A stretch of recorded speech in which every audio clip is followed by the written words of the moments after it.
Come here. Say hello. Ugh, your breath is so stinky. Ugh.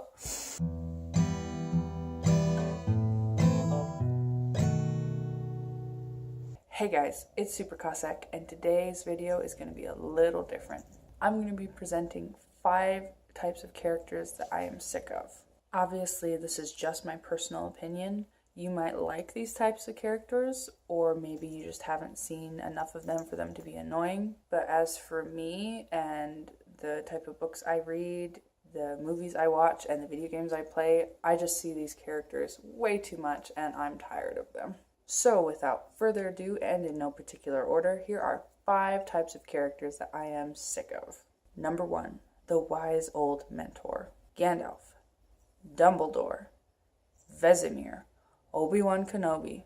The list goes on. The wise old mentor shtick has been done so many times, and admittedly, it often fills a necessary role within a story, but the way that it's done oftentimes is just so cliche and predictable. If you're wondering whether your mentor character is just a little bit too cliche, ask yourself these questions. Question 1, are they an old man? Question 2, are they a mysterious hermit that the locals gossip about? Question 3, do they reveal an amazing heroic past or crazy powers? And question 4, do they die tragically right when the main character feels like they need them the most? If your mentor character has all of these traits, you might want to spice it up a little bit.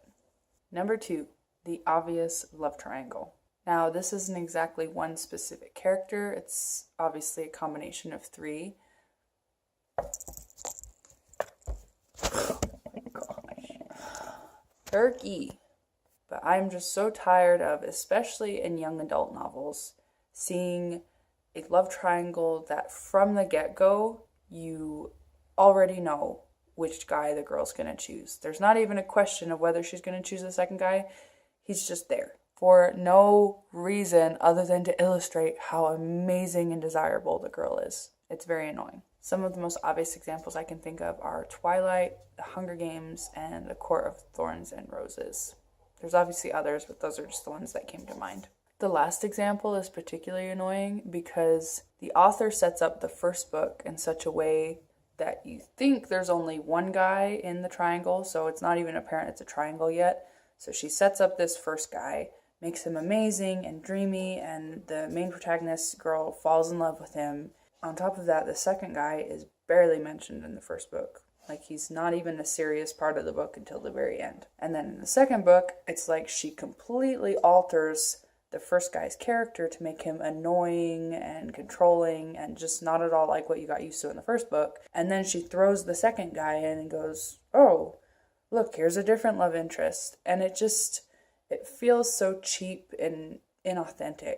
Little to say, I didn't finish that series because that aspect of it really frustrated me. In general, an obvious love triangle is stupid because the idea of a good love triangle is that you have to pick a side. You're always wondering, who's she gonna pick? But with an obvious love triangle, it's just such a waste of time. The other guy might as well not even be there because from the get-go, it's so obvious who she's gonna end up with. So if you're gonna do a love triangle, make sure you craft it in such a way that the reader is wondering, who's it gonna be? That's a lot more compelling. Number 3, the brooding love interest. Why does it seem like every young woman's fantasy is a cryptic, standoffish, emotionally abusive jerk? Seriously, you want to know what's attractive about my husband? He's nice to me. I know.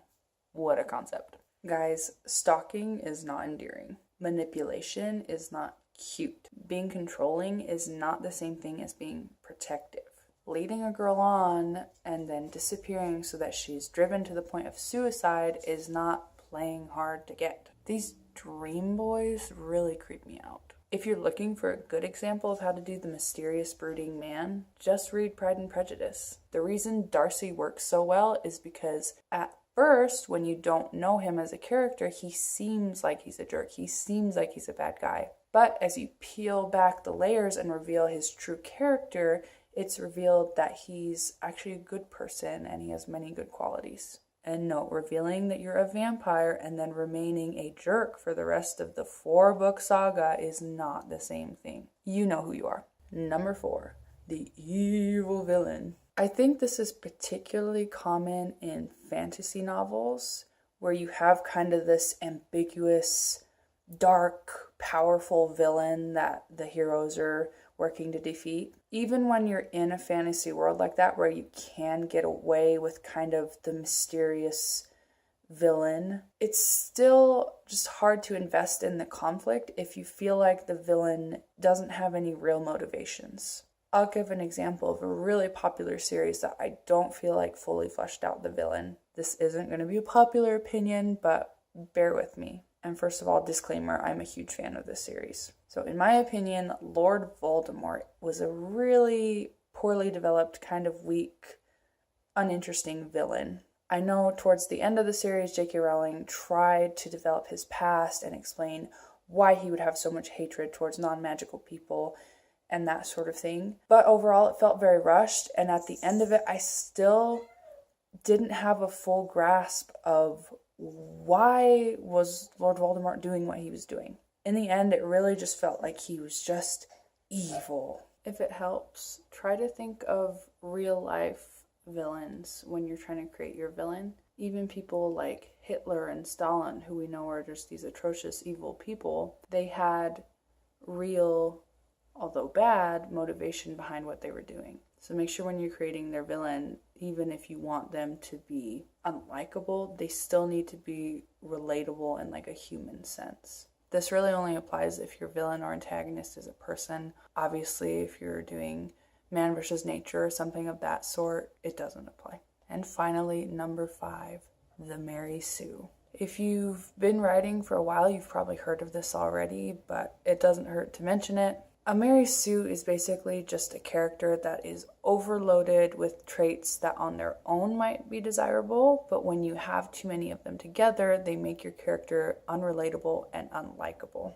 A Mary Sue might have too many powers that appear at convenient times. They might be super attractive and talented and popular. Oftentimes Mary Sues, if anyone doesn't like them in the story, it's because that person is bad. It's not because anything's wrong with the Mary Sue. It's often a good idea, if you have any inkling that your character might be a Mary Sue, or if people that read your book give you that kind of feedback, to go take the Mary Sue litmus test. It's basically just a checkbox list of different traits that if you have a few of them just sprinkled through your character, it's fine. But if you start adding them all up and you just have a huge number, your character is somebody that isn't relatable to the reader, and so they won't be invested in the character's journey and challenges. Now, don't get it twisted and think that the Mary Sue litmus test is like a checklist of things not to do. You can definitely incorporate some of those traits, just don't overdo it.